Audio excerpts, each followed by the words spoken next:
Friends, ఈరోజు మనం bread noodles prepare చేసుకుందాం ఫ్రెండ్స్. దానికి కావాల్సిన ఇంగ్రీడియంట్స్ బ్రెడ్, నూడిల్స్ ఉడకబెట్టినవి, ఎగ్స్, ఒక 3 ఆనియన్స్, ఒక 5-6 పచ్చిమిర్చి, కొంచెం కొత్తిమీర. బ్రెడ్ని ముందుగా ఫ్రై చేసుకొని పక్కకు పెట్టుకోవాలి ఫ్రెండ్స్. ఈ విధంగా డీప్ ఫ్రై చేసుకొని పక్కకు పెట్టుకోవాలి ఫ్రెండ్స్. బ్రెడ్ని పచ్చిమిర్చి బాగా వేగిపోయిన తర్వాత ఉల్లిపాయలు వేసుకోవాలి ఫ్రెండ్స్. ఉల్లిపాయలు కొంచెం కలర్ మారాక మనం అల్లం పేస్ట్ యాడ్ చేసుకోవాలి. అల్లం పేస్ట్ వేసుకొని గుడ్డుకు సరిపడంత కారం, ఉప్పు, పసుపు వేసుకొని కలుపుకొని అప్పుడు ఎగ్ బ్రేక్ చేసుకోవాలి ఫ్రెండ్స్.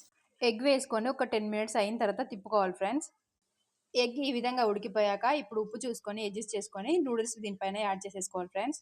కారం, ఉప్పు, కొబ్బరి పౌడర్, గరం మసాలా వేసుకొని బాగా మిక్స్ చేసుకోవాలి ఫ్రెండ్స్.